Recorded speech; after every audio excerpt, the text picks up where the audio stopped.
Hey Collective, part 2. Again, my device got overheated. I don't know what the fuck is wrong with my phone, but it's been doing this for the past 3 readings, and I can only film for 18 to 30-ish minutes, and I don't know, I turned off my Wi-Fi and my Bluetooth just in case.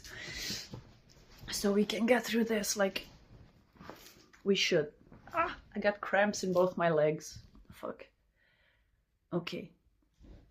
Collective. We have stayed on the point where we were talking about these people being destabilized, right? Their whole persona is getting out in a way that they actually are, like who they are. If they've been mischievous, if they've been greedy, if they've been egotistical, if they've been promiscuous behind your back, like everything is coming to light in one way or another.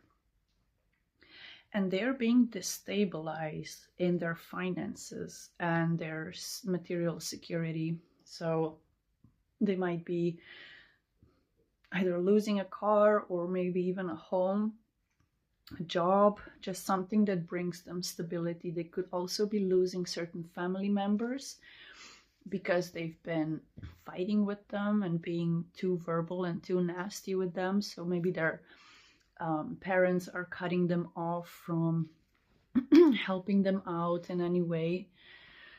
And I just really wanted to finish this reading because the last part I think is also quite important. We do have 2 more cards, but we might take some more out. I'm not sure, but I really needed to tell you, Collective, in this part too, that, let me just mute my phone, that you walking away, you're walking towards. So you're walking away with the 8 of Cups, you're walking towards the 2 of Cups. So you're walking towards friendships, relationships, new family members, new co-workers that are just like you. They are just as sweet and just as loving and just as beautiful inside their heart as you are. I want to get just a bit more. So yeah, we got the 4 of Cups kind of literally sideways, not kind of, but legit sideways, horizontal.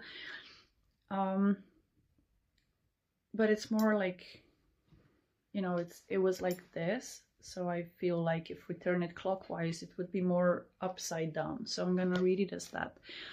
And we got the Hermit as well. So maybe this timeline needs a bit more healing, a bit more action in actually walking away and transmuting all these energies within your energetic field and consciously cutting off these karmic cords and everything that's still attached to you. So emotionally walking away, meaning that each day you wake up, you feel less stressed, less anxious, less fearful about it. And that's progress.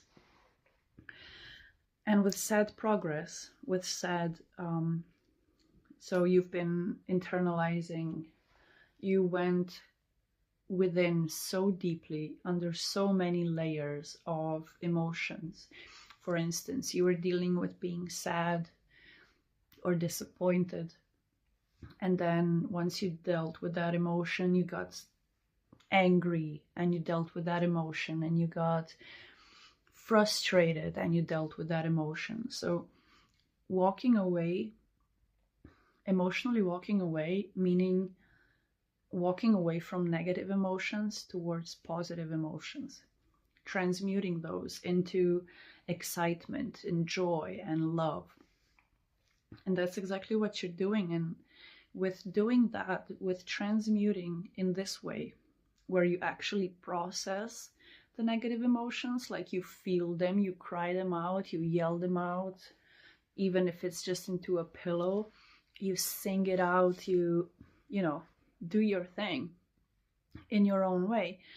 with doing that, you are actually opening up yourselves more, because the Four of Cups is this apathetic mood where whatever the spirit is trying to give to you as a self-love concoction, you have been in the past, because of these people and environments, you have been very aloof about it, very discontent with all the choices, or all these people running up in your face trying to be your friend or trying to be your girlfriend, boyfriend, and you're in this energy where you don't care exactly like when or what your next job or relationship or whatever situation will be, because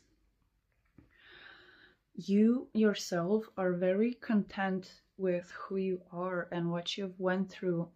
And even though you might have kept yourself kind of quiet or introverted for the most part, dealing with these things, I'm getting this energy of it's been a hard life dealing with all of these situations. It feels like there were like 5 to 10 of them at least where your heart was hurt, even though you are such a loving and amazing person.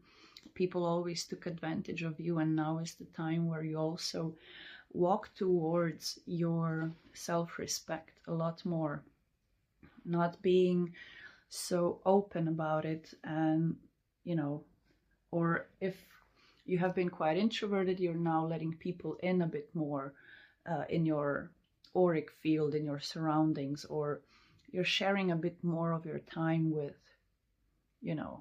people, or like it's like you're learning to trust again, learning to love again, or even like bring that self-love to you after all these people trying to knock you down and trying to make you feel insecure, or that they're better or bigger than you. However, I would like to point out the last 2 cards.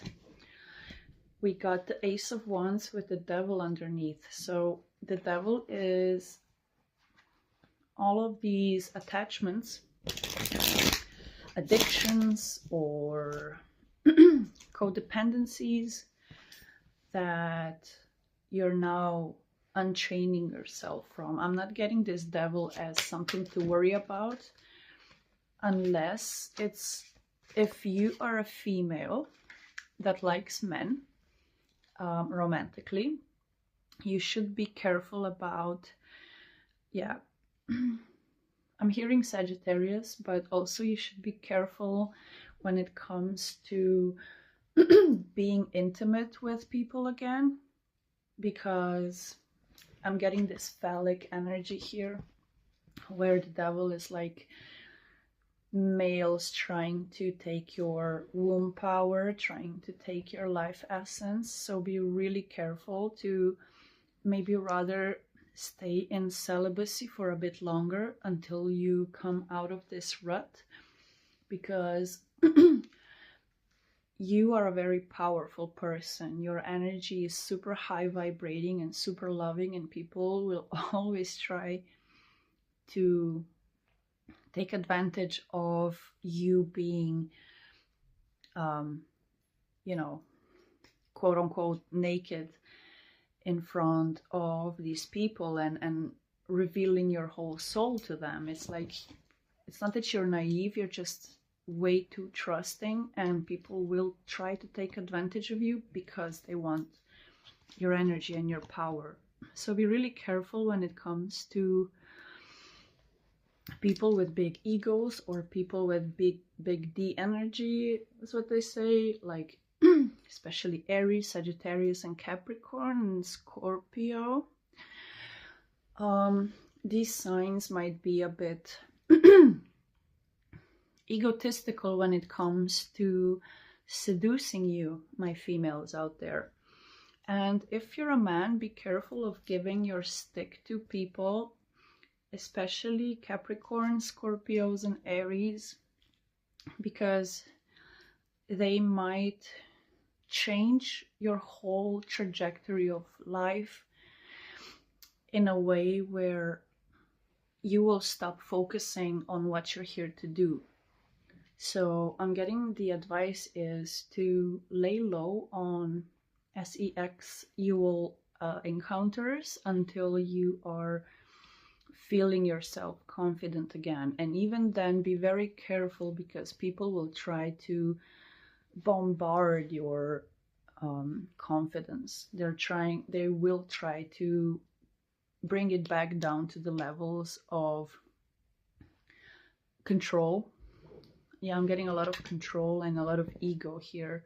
So keep investing in yourself, keep hanging out with friends, or, you know, if you feel like you don't have any friends that you can trust, you can always find them online through, I don't know, for instance, Bumble BFF or stuff like that, where you can maybe meet people across the planet or across the country where you live, where you do share the same or similar interests or topics, hobbies, and everybody else is being cut out because you are focusing on your happiness, on your positivity, on the sunshine within, and especially your inner child. A lot of self-love is coming from nurturing your inner child. And you cutting these people off from the past, these situations, jobs, family members, friends, whatever, are being flushed down the drain, literally, and you're just being reborn. I'm looking at the child on this picture. You're being reborn and purified with this. So congratulations.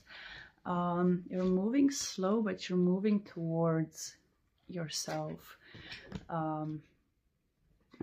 You're recommitting to yourself in this next timeline, and I think that's really beautiful for you, collective, because we're all the same. We're all connected. I feel you, and I know it's hard. I know it's really tough for a lot of us to trust again or immerse ourselves again in new endeavors, in trusting new people. It's really hard, but use your discernment, because you are going towards the 10 of Pentacles, but you're still holding on to a past timeline, but you're curious about how much more successful you could be if you leave them behind. And let me tell you, the advice is cutting off these people from the past is going to bring you exactly what you need in this new cycle.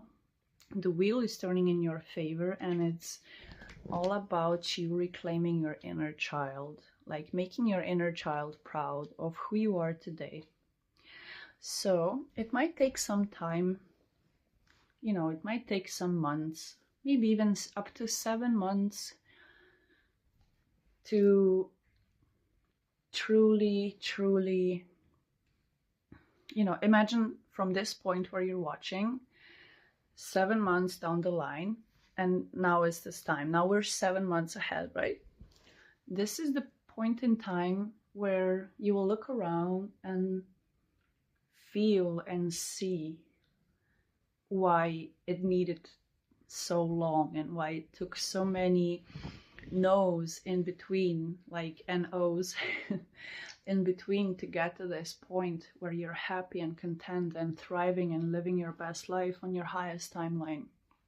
Because Rome wasn't built in a day, and especially once a city is torn down by so much quote-unquote bombing from these people, it takes a lot longer to rebuild than to build from, you know, already cleaned up space, ground up.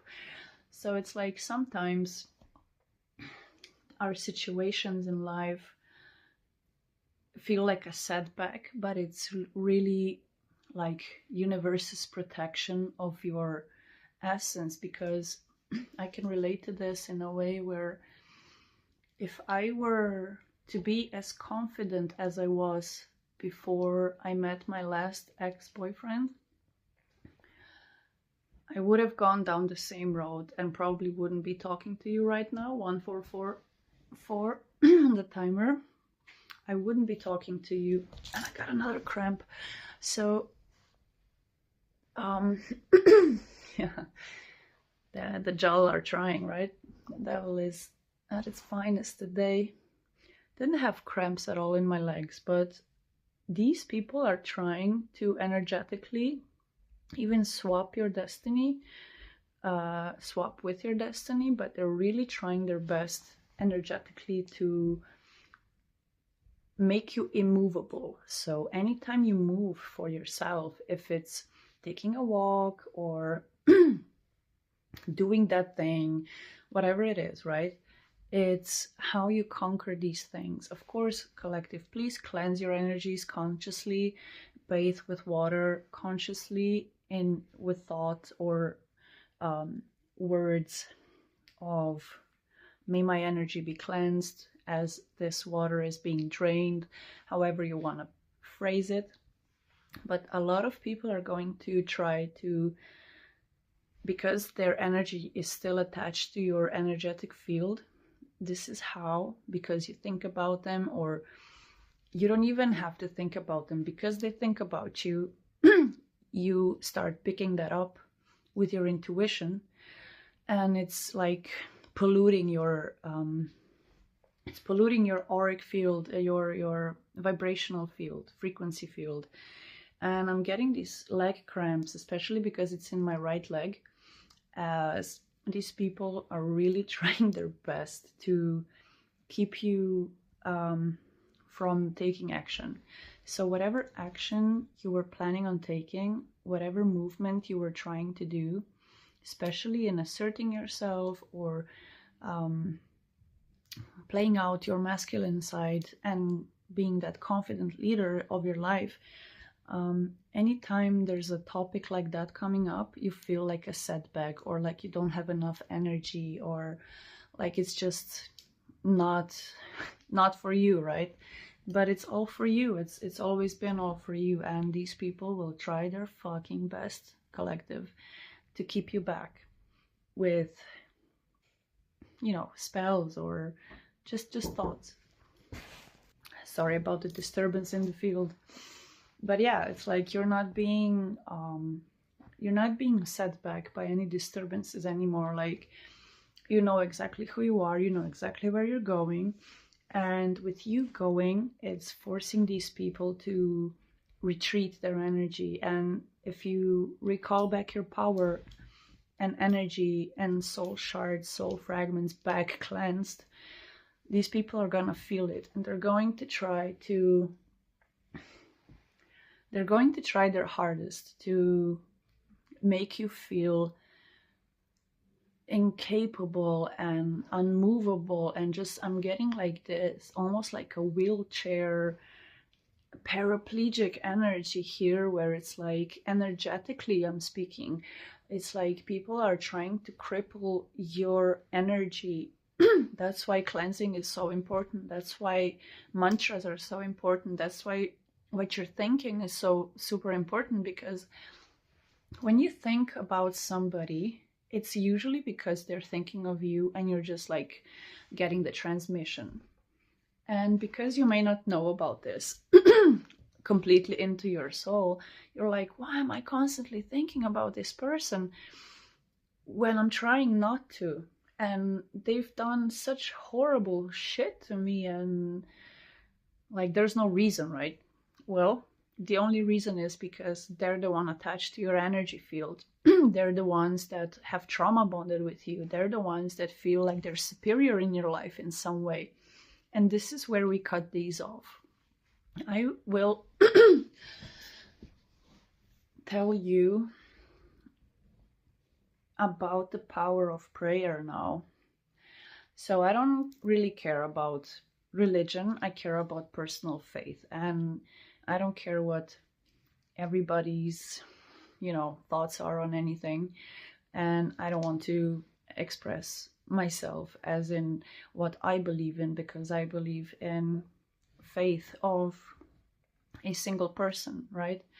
I believe that the power that your soul carries, doesn't matter where you were born, doesn't matter what you believe in, with you understanding that there's a higher power taking care of things instead of you, you are giving that tension and that negative energy all to the source. It's like, you deal with it.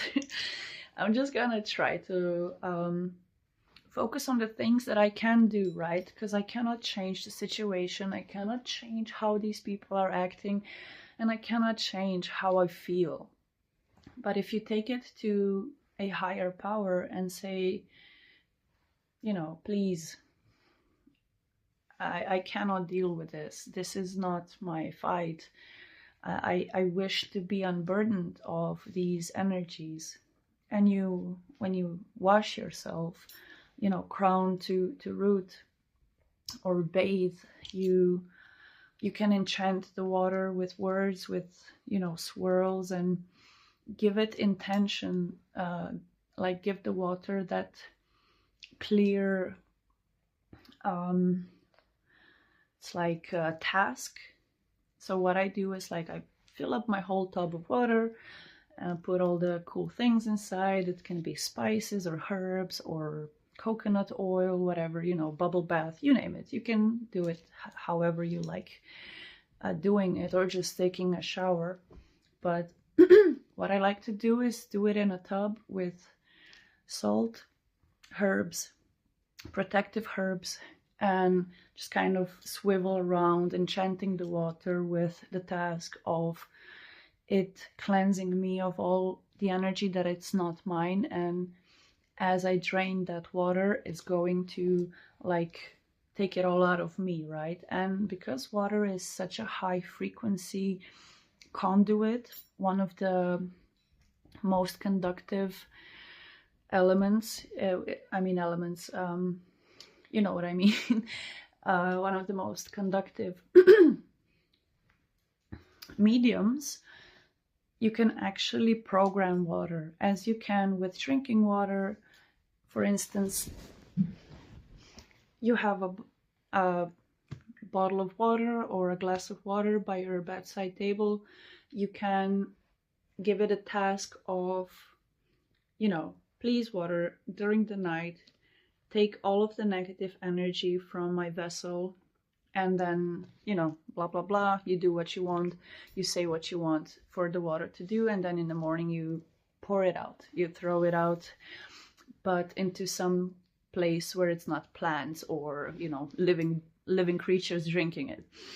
And that helps a lot with you resetting yourself to your highest timeline towards, like, you know, the positive intention of being cleansed of other people's energies.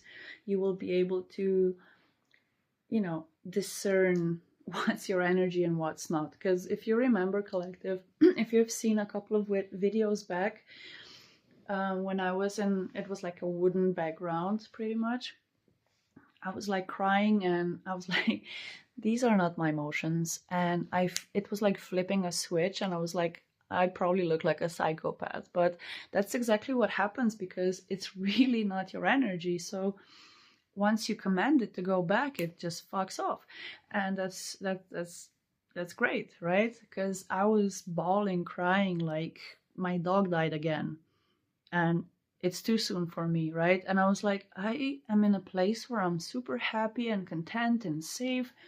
I have fucking ponies and donkeys around, and doggies, and, you know, the stars are super nice because I'm way up in the mountains of my country, and the air is fresh, and there's no 5G antennas nearby, you know, like the signal even goes out in some places. And I had no reason to be feeling that way. And as soon as I realized that, I was like, bitch, why you crying? This is not your energy. And I was like, well, surely isn't my energy.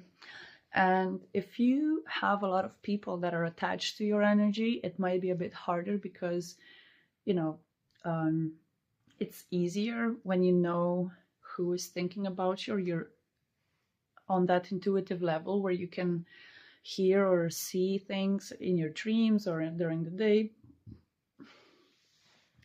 And if there's a lot of people, it's sometimes hard to return the energy exactly to where it needs to go. However, you can be like all the negative energy that is inside of my vessel, my soul, my auric field, may it be returned to the sender 10,000 times fold. And trust me, collective, they won't be fucking with you for much longer, because things will start happening because you don't have the intention to hurt them. You just have the intention to stop hurting yourself. And when your ancestors and the source and God, whoever you believe in, that is surrounding you, when your spiritual army hears that, they are going to do things for you that you're not going to see, you're not going to hear about, you're not even going to smell it in your field. It's just going to be taken care of, and you shouldn't care how, because you detaching from the outcomes, you are also detaching from the fact that you could get hurt while they are being hurt. Because once we are embedded in certain, especially in relationships, when our like vessels are super embedded in the DNA of a person, it just takes that much longer to clear that energy out, and it takes a lot more intention. I mean, like speaking affirmations or writing affirmations or thinking about them a bit more often, or praying a bit more often, turning yourself towards the outlets where, you know, you can process these things without hurting anybody. And, you know, the spirit world sees everything. They've seen how these people have treated you. And once you take back your power and say, this is not for me, it was never for me, it was just a lesson to learn, and I'm going to fuck off over there and focus on that new thing because it fills up my soul, truly, then suddenly you won't have time to think about them, because you will be so highly protected by your ancestors and spirit guides and the source, that you will have that space to create, and you will almost be like too excited to do it. So with time, with creation of your new life, you'll be able to slowly recalibrate and reprogram your galactic DNA, I'm hearing. So this is a big transmission. I'm getting like I'm feeling my wings, and both my arms are being kind of like activated, but it's like, it wasn't cold, but it was like excitement, nervous feeling, but it's like, we got you, okay? We got you. And your spirit guides have your back, and trust that. Trust that with all your heart and all your might, because one woman once said it very well. I don't know word per word, but she was like, the spirit world is so much more powerful than the living world. And if you imagine it, it's true, because there are a lot more unalived people than alive people, right? So you could believe in African Orishas, you could believe in Polynesian or Hawaiian, you know, mana cultures, or you could be a city sitting on top of Himalayas, or you could be Muslim, and we're still all connected through to the same source. You know, some people might disagree, like there's only one God and so on and so forth, but if you ever read the sacred scriptures, you will know what I'm talking about. It's literally the fact that we are all connected, and we have been put in all around the world to reconnect with love, which is the most powerful emotion that replaces all the negative emotions. It replaces fear, it replaces anxiety, it replaces doubt, worry, depression, you name it, right? Okay, now, thank you, I gotta go.